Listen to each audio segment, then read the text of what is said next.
Has football given you many feelings as good as that one? Yeah, that's a good one, man. Enjoyable day. Happy to help the team and to win today is special, you know. Every boyhood Arsenal fan, every fan still left in this stadium would dream of doing what you've just done. How special is it? What does it feel like? Special, man.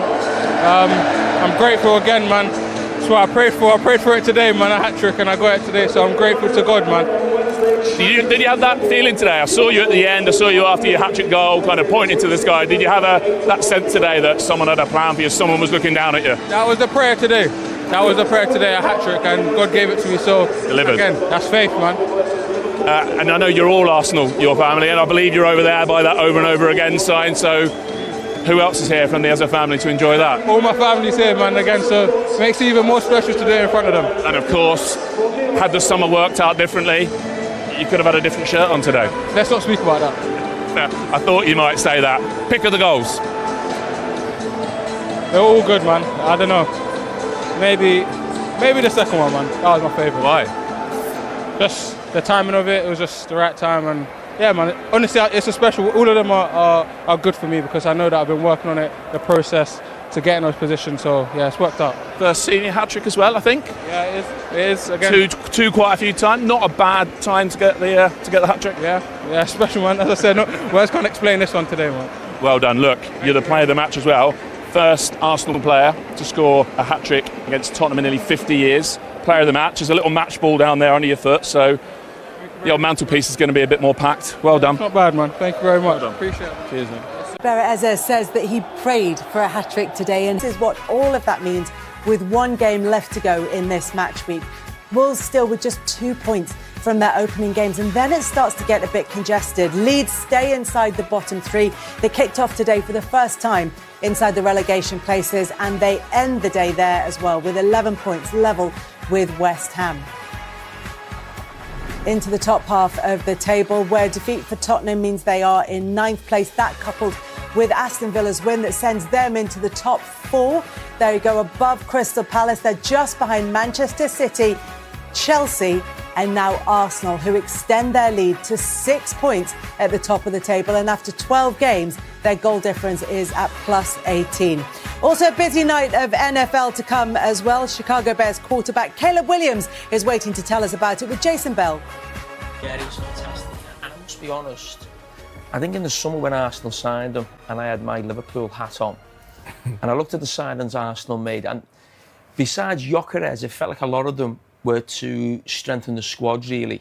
So where Arsenal had problems the year before was when Saka was out, so they bought Madueke. Odegaard was out, they got Eze.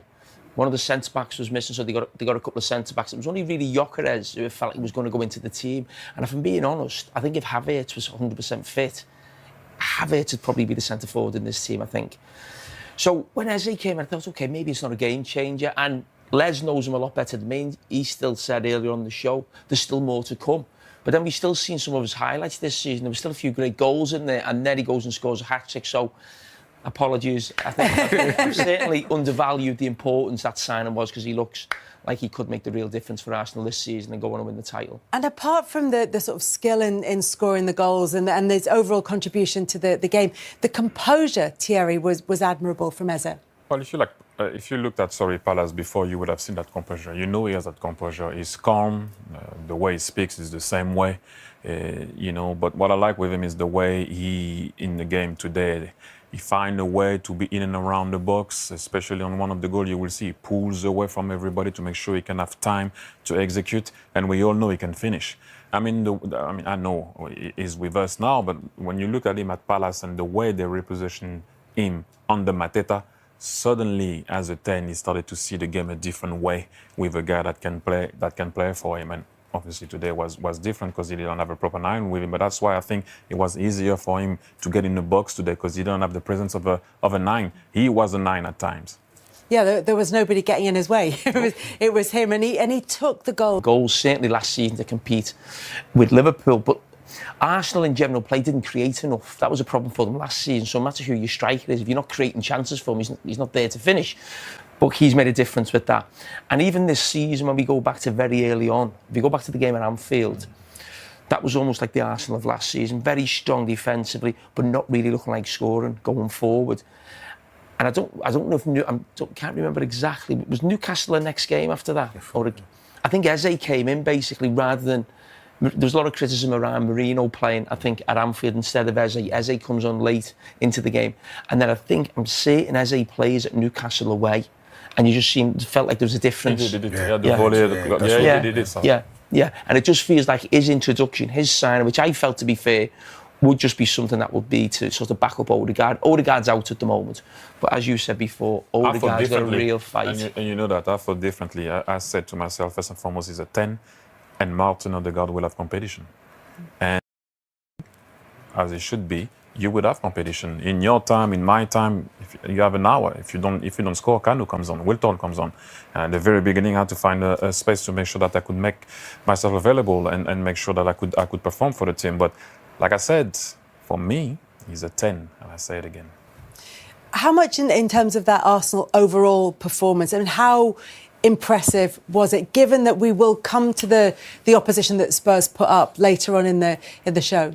I like the combination of, and I mean, it's an obvious one, people will say that, but Bukayo Saka and Timber, the way they attack and they defend together, it's second to none. Everything came from the right and ended up going to Eze or to Leandro Trossard. Everything goes there. And the way they do defend also together, their activity.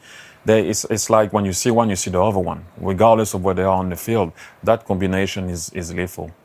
With those additions to the Arsenal squad in the summer, it was sort of expected that Leandro Trossard would be playing a sort of slightly reduced role. And yet that's 8 starts in a row for him. And I know there are injuries in that Arsenal squad and players who've been unavailable, but he scored big goals in that time.